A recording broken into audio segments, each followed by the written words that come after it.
नमस्कार। शब्दघोष के जन सरोकार में आपका स्वागत है। मैं मोहनलाल मोदी आज एक परिदृश्य के साथ में स्टोरी को पूर्णता दूंगा। कालखंड मीसा इमरजेंसी, एक ऐसी सरकार जो विपक्ष को केवल जेलों में देखना चाहती थी और आम आदमी की भावनाओं को कुचलना उसका एम था। जाहिर है कांग्रेस की इंदिरा गांधी सरकार। विपक्ष ने एकजुट होकर एक तानाशाह शासक से लोहा लिया और 1977 में कड़े संघर्ष के बाद जनता पार्टी अस्तित्व में आई। मोरारजी देसाई देश के प्रधानमंत्री बने, पहले गैर कांग्रेसी प्रधानमंत्री। पूरा देश खुशियां मना रहा था कि हमें अब एक तानाशाह शासक के जुल्मों से मुक्ति मिल गई। लेकिन ये जनता शासन की भूल थी। पता नहीं उसने कैसे मान लिया कि कांग्रेस शांत बैठ जाएगी और वो कोई शहमात का खेल नहीं खेल रही होगी। किंतु सत्य यह था कि जब से मोरारजी देसाई ने प्रधानमंत्री पद की शपथ ली, तभी से कांग्रेस उस सरकार को गिराने में सक्रिय हो गई थी। उसका नतीजा बहुत जल्दी मिला। यह सरकार 2-2.5 साल का कार्यकाल भी पूरा न कर पाई कि मोरारजी के खिलाफ बगावत हो गई। बगावत करने वाले बाहर से नहीं आए, जनता शासन के भीतर ही थे, चौधरी चरण सिंह। और एक सुनियोजित षड्यंत्र के तहत मोरारजी सरकार को सत्ता से अलग होना पड़ा। चौधरी चरण सिंह प्रधानमंत्री बने, लेकिन देखिए आप कांग्रेस की कितनी जमावट कि चौधरी चरण सिंह संसद का सामना तक न कर पाए और प्रधानमंत्री पद से उन्हें भी विलग होना पड़ गया। और फिर जैसी आशंकाएं थी वो हुआ। बड़ी मुश्किल से हाथ आई सत्ता, जनता के हाथ से चली गई और फिर उस सत्ता पर इंदिरा गांधी का शासन हो गया, कब्जा हो गया। अब सवाल उठता है, मैंने ये बात क्यों कही? दरअसल मुझे ये परिदृश्य दोबारा दिखाई दे रहा है। भारतीय स्तर पर ना सही, किसी प्रदेश के स्तर पर ना सही, लेकिन एक संसदीय क्षेत्र में मुझे ये देखने को मिल रहा है कि बड़ी मुश्किल से हाथ आई एक संसदीय सीट को गंवाने के लिए उसी पार्टी के लोग बेचैन हैं जिस पार्टी ने लंबे संघर्ष के बाद एक आखिरी सीट मध्य प्रदेश की हासिल करने में कामयाबी हासिल की थी। जी हां, मैं बात कर रहा हूं छिंदवाड़ा की।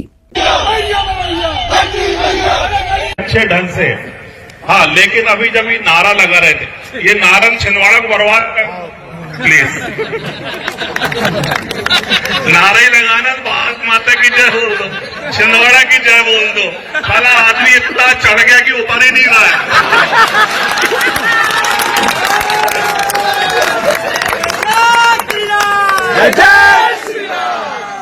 जब जाएगा तो 4 भी नहीं मिलेंगे।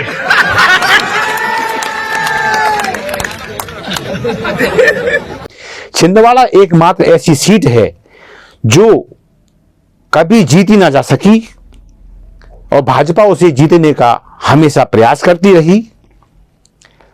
20 की उठापटक जब अलकानाथ चुनाव लड़ी, वो अपवाद कही जाएगी, लेकिन ये किला अभेद बना रहा, अजेय बना रहा। तब भी जब गुना से कांग्रेस सांसद ज्योतिरादित्य सिंधिया भी हार गए। ऐसी सीट को जीतने के लिए जो जद्दोजहद वर्तमान सांसद, भाजपा सांसद विवेक साहू उर्फ बंटी ने दिखाई, वो अभूतपूर्व है। लेकिन आज स्थिति यह है कि इसी छिंदवाड़ा में राजनीतिक निकृष्टता, अधोगति की ओर जा रही है। क्या है? भाजपा के जल अध्यक्ष शेषराव यादव अपनी ही पार्टी के सांसद बंटी साहू के खिलाफ अनर्गल प्रलाप कर रहे हैं और सार्वजनिक स्तर पर मंचों पर आसीन होकर कर रहे हैं। उनके अनिष्ट की कामना करना मतलब एक खेल सा हो गया। मतलब जो अनिष्ट की कामना हम विपक्षी और विरोधी दल के नेताओं की भी नहीं कर सकते, करना भी नहीं चाहिए, वो अब छिंदवाड़ा की भाजपा में देखने को मिलने लगा है। शब्द देखिए आप, जिलाध्यक्ष, जो सांगठनिक स्तर पर जिले का बॉस होता है, हाईकमान होता है, जिलाध्यक्ष शेषराव यादव, वो अपने सांसद के लिए कहते हैं जब जाएगा तो 4 आदमी नसीब नहीं होंगे, 4 आदमी नहीं मिलेंगे। जब जाएगा तो 4 भी नहीं मिलेंगे।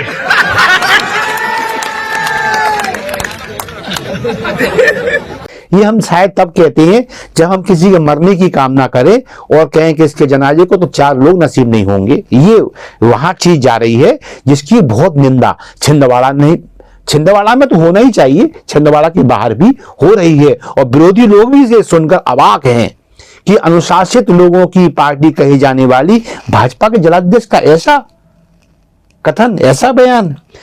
और छोड़िए, उनका एक और शब्द साला आदमी इतना ऊपर चढ़ गया कि नीचे ही नहीं उतर रहा। साला आदमी इतना चढ़ गया कि उतर ही नहीं रहा है। जिस सेंटेंस को इस्तेमाल किया गया है सांसद की निंदा के लिए, उनका मजाक उड़ाने के लिए, उसी सेंटेंस के तहत ये शब्द भी कहा गया है, साला आदमी इतना चढ़ गया कि उतर ही नहीं रहा।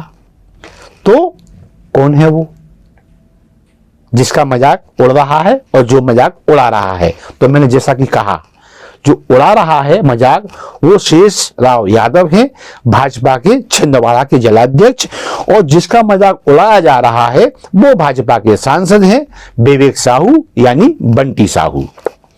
अब बंटी कौन? बंटी साहू वो व्यक्ति जो भाजपा का एक कट्टर सिपाही होने के नाते लगातार कमलनाथ से लोहा लेता रहा, उस कमलनाथ से जिस कमलनाथ से बड़े बड़े लोग लोहा लेने से कतराते रहे। वो बंटी साहू, वो विवेक साहू जो हार कर भी न हारा और पार्टी के आदेश के मुताबिक एक सच्चे सिपाही की भांति लगातार कमलनाथ के घर से लोहा लेता रहा। वो सीट जो कांग्रेस कभी मतलब सोच भी नहीं सकती थी कि हमारे हाथ से जाएगी, कांग्रेस इसे अजेय मानती थी, उस सीट को जीतने वाला कौन? विवेक साहू, बंटी। उनका मजाक उड़ाया जा रहा है।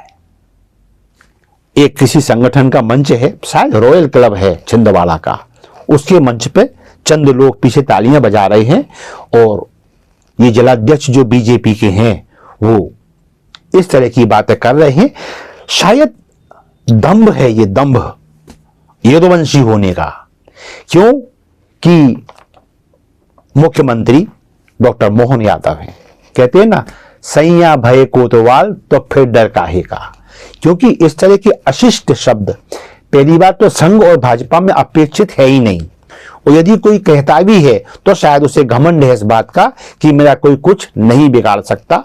तो मैं समझता हूं ये अतिरेक है दंभ का, क्योंकि भाजपा में बड़े बड़े लोग जो अपने आप को महारथी समझने की भूल कर बैठे, आज उनका नाम लेने वाला कोई भाजपा में नहीं बचा है, क्योंकि भाजपा अनुशासनहीनता को बर्दाश्त करती ही नहीं है। ऐसा मेरा प्रत्यक्ष और अप्रत्यक्ष अनुभव है।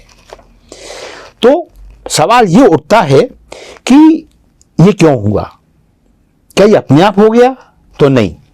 छिंदवाड़ा से जो खबरें छन के आ रही हैं वो ये कहती हैं कि कहीं ये वो परिदृश्य तो नहीं जो कांग्रेस ने मोरारजी देसाई के खिलाफ निर्मित किया था, ये वो साजिश तो नहीं जो वर्तमान में कमलनाथ के गढ़ से अब बंटी साहू के खिलाफ आजमाई जा रही है, और तब चरण सिंह राष्ट्रीय परिदृश्य में जनता शासन के काल बने थे। कहीं ऐसा तो नहीं कि अब शेषराव यादव को मोहरा बना के बंटी को शहीद करने की साजिश रची जा रही हूं?